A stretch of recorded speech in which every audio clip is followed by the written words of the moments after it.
Baik, pertama-tama kita akan menghitung penetapan kadar obat, di mana di sini sudah ada data kurva baku yang ada nilai konsentrasi dan absorbansi. Dari data kurva baku berikut ini, kita lakukan regresi linear, di mana kita akan mendapatkan nilai A, B, dan R. Di sini sudah ada nilai A sama dengan min 0,017, B sama dengan 0,059, dan R sama dengan 0,984.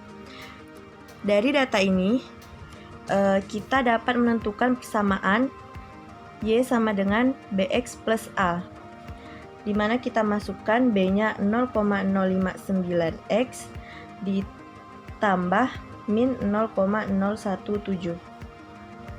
Nah, di sini ada data intravena, di mana data ini kita akan mendapatkan nilai X atau nilai CP, yang dimana kita lakukan dengan persamaan Y sama dengan BX plus A, di mana Y sama dengan nilai absorbansi dari 5 data tersebut. Oke, kita cari nilai Y sama dengan BX plus A untuk nilai absorbansi 2,311. B-nya 0,059X dikurang 0,017. Kita pindahkan.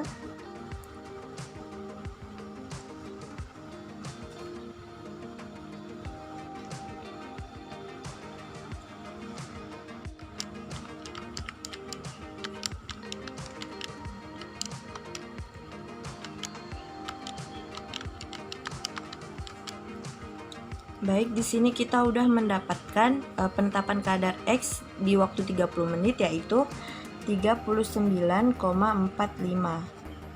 Kita lakukan perhitungan untuk T60, 90, 120, dan 150 dengan cara seperti ini. Setelah kita dapatkan nilai X dari semuanya ini, kita ubah CP menjadi log CP. Oke, yang pertama kita coba log 39,45.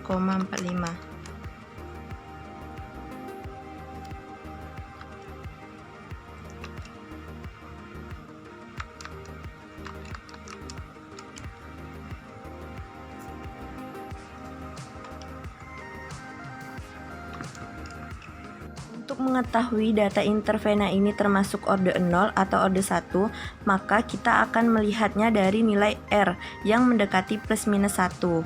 Nah, untuk orde 0 ini kita regresikan linear T versus CP, sedangkan orde 1 T versus log CP, di mana kita dapatkan orde 0 R-nya adalah min 0,967. Orde 1 R sama dengan min 0,997. Nah, bisa dilihat di sini yang mendekati R plus minus 1 adalah di orde 1, sehingga data intravena ini termasuk orde 1.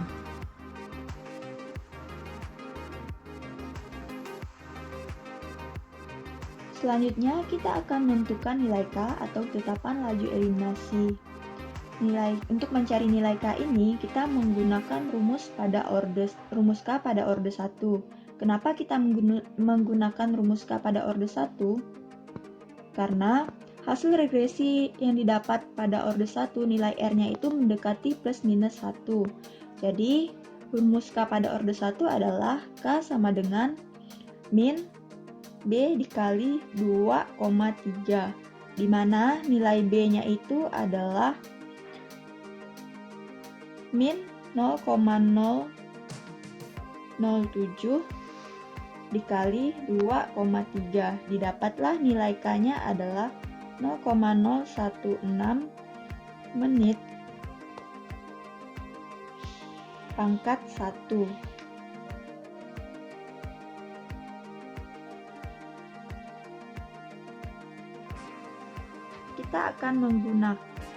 Selanjutnya kita akan menentukan nilai T setengah atau waktu paruh. Untuk mencari nilai T setengah ini, kita menggunakan rumus T setengah pada orde 1, yaitu T setengah sama dengan 0,693 per K. Nah, nilai K yang kita gunakan ini adalah nilai K yang didapat sebelumnya, yaitu 0,693 dibagi 0,016. Didapatlah nilai T setengahnya ini adalah 43,312 menit.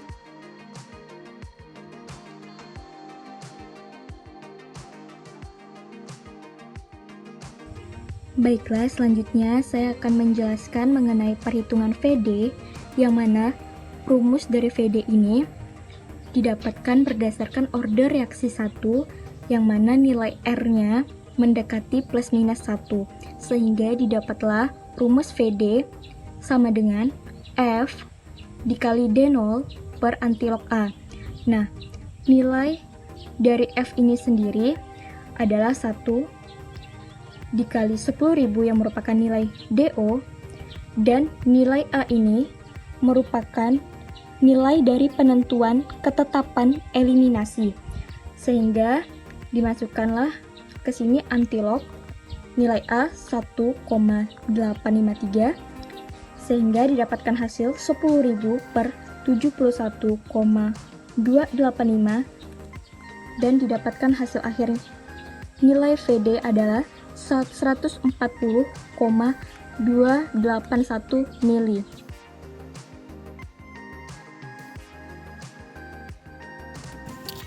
Untuk parameter farmakokinetik yang keempat yaitu ada AUC atau area under curve. Nah, AUC ini merupakan jumlah obat yang masuk di dalam sirkulasi sistemik. Jika nilai AUC meningkat, maka jumlah obat di dalam tubuh semakin banyak.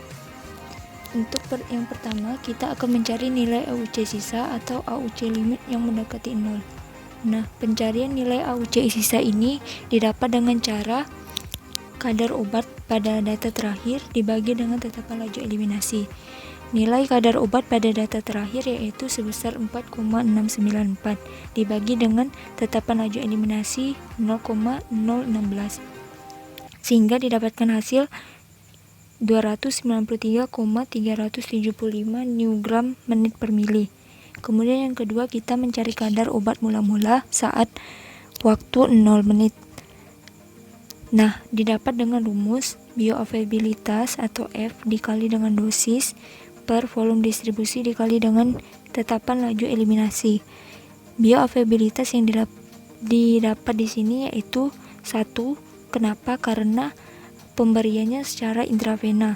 Kemudian dosisnya diubah dari miligram menjadi newgram menjadi 10.000 newgram per volume distribusi sebesar 140,281 dikali dengan tetapan laju eliminasi sebesar 0,016. Kemudian hasilnya didapatkan 4.456,327 newgram menit per mili.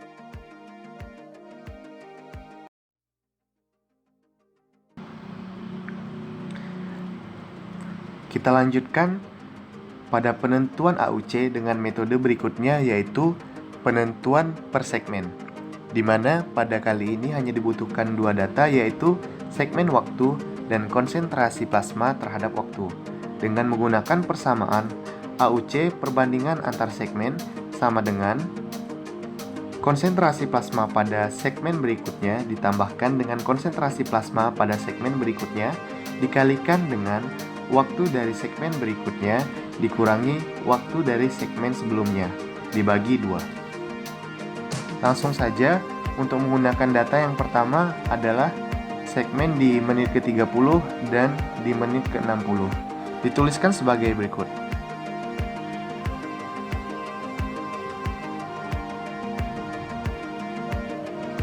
Dari menit ke-30 ke menit ke-60.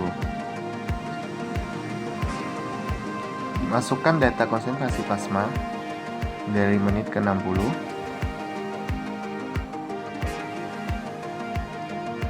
ditambahkan dengan konsentrasi plasma pada menit ke-30.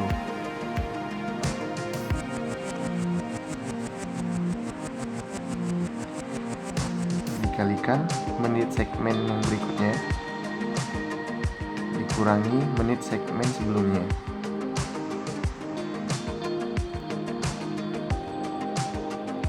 Dibagi 2. Untuk perhitungannya dapat dihitung menggunakan kalkulator seperti biasa. Langsung memasukkan data-data dan dikalkulasikan.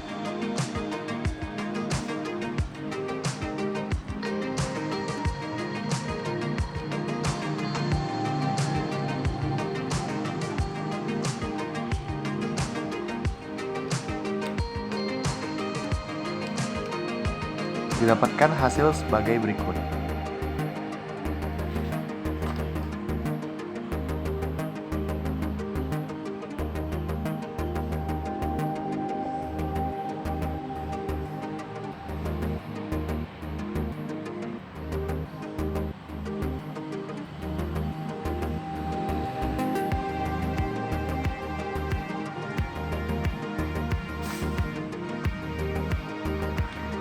Setelah perhitungan yang pertama, dilanjutkan dengan menghitung segmen-segmen berikutnya.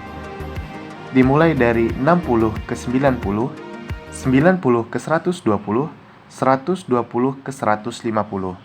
Dihitung sama seperti ini.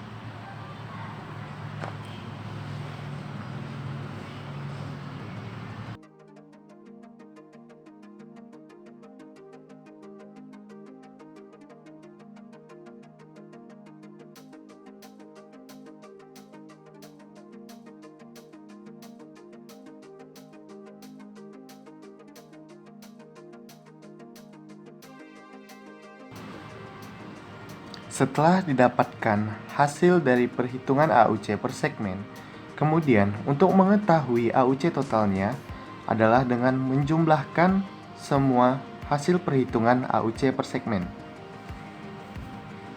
yang mana dapat dituliskan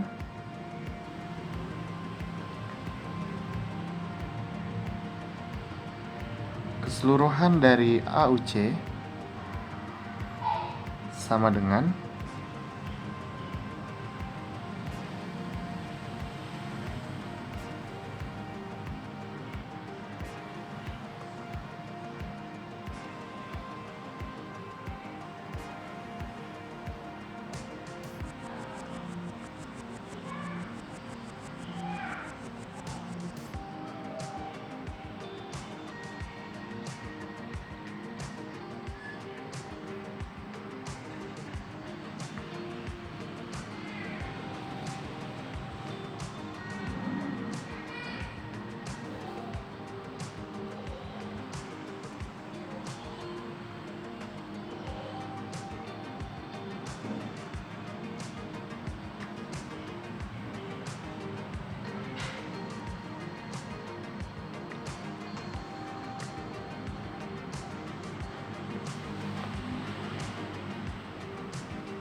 sehingga AUC total yang didapatkan setelah melakukan perhitungan AUC per segmen adalah 2124,105 mikrogram menit per mililiter.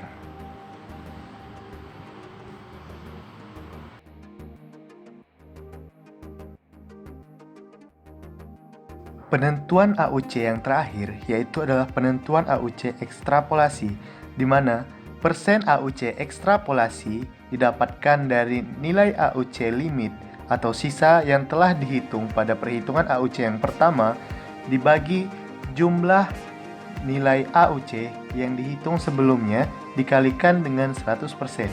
Maka didapat angka sebagai berikut. Di mana yang pertama memiliki hasil 293,375 dibagi 2124,105 dikali dengan 100%, di mana hasilnya ialah 13,811%. Nilai persen dari AUC ekstrapolasi memiliki batas diterima atau tidaknya nilai tersebut, di mana nilai AUC ekstrapolasi akan diterima apabila nilainya kurang dari atau sama dengan 20%. Karena 13,811% lebih kecil dari 20%, maka nilai dari persen AUC ekstrapolasi dapat diterima dan data dinyatakan valid.